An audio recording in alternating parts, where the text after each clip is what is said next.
So the question is, train A is moving along two parallel rail tracks towards north with 72 km per hour and train B is moving towards south with speed 108 km per hour. Velocity of train B with respect to A and velocity of ground with respect to B. जो आपसे question में कहा गया है वही निकालिए. Velocity of ground with respect to B बोला है, velocity of B with respect to ground नहीं बोला है, और आंसर आपके किस में है, मीटर पर सेकंड में. तो पहली बात तो आपको पता होना चाहिए कि एक ट्रेन नॉर्थ में जा रही है और ट्रेन में साउथ में जा रही है. तो नॉर्थ और साउथ जो है एक दूसरे के ऑपोजिट डायरेक्शन में होता है. अगर इधर नॉर्थ कर रहे हैं तो इधर साउथ हो जाएगा. तो ए को मान लेते हैं भैया इधर की तरफ नॉर्थ डायरेक्शन है, तो साउथ आपका इधर की तरफ आ जाएगा. तो ए का स्पीड कितना है, 72 किलोमीटर पर आवर. तो ये कितना हो जाएगा, 72 इंटू 5/18. ये क्यों कर रहे हैं हम, क्योंकि ऑप्शन में दिया हुआ है कि आपको आंसर मीटर पर सेकंड में ही निकालना है. तो ये जाएगा 4 टाइम्स, तो ये हो जाएगा आपका 20 मीटर पर सेकंड.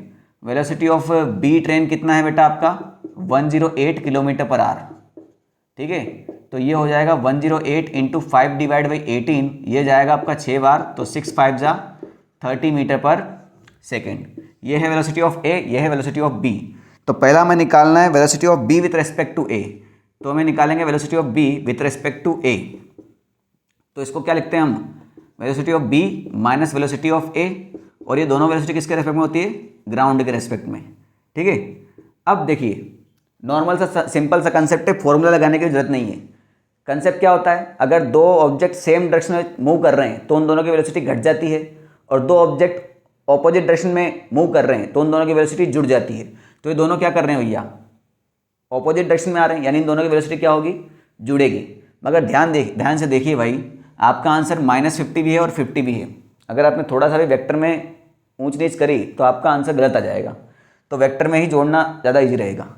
तो 20 मीटर हम मान के चलते हैं, ये वाली डायरेक्शन हमारी पॉजिटिव है फिजिक्स में, तो ये वाली डायरेक्शन आपकी कैसी हो जाएगी, नेगेटिव हो जाएगी. ठीक है, तो ये हमने माना velocity of B with respect to ground. तो velocity of B with respect to ground कितना है, 30.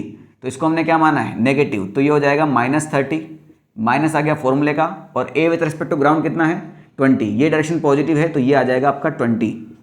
तो इसका आंसर कितना आ गया आपका, -50 मीटर पर सेकेंड. दूसरा क्वेश्चन पूछा है आपसे, velocity of ground with respect to B. तो आपसे पूछा है velocity of ground with respect to B, जो पूछा है वही निकालना है. तो ये हो जाएगा velocity of ground minus velocity of B. तो ग्राउंड तो बेटा हमेशा रेस्ट में रहता है, ग्राउंड तो चलने वाला है नहीं, तो वो तो हो जाएगा 0 माइनस वेलोसिटी ऑफ बी कितना है, 30. मगर किधर है ये, माइनस में, तो ये आ जाएगा आपका -30. माइनस और माइनस हो जाएगा आपका 30 मीटर पर सेकेंड. तो -50 और 30, -50 और 30 ऑप्शन नंबर सी में है. ठीक है.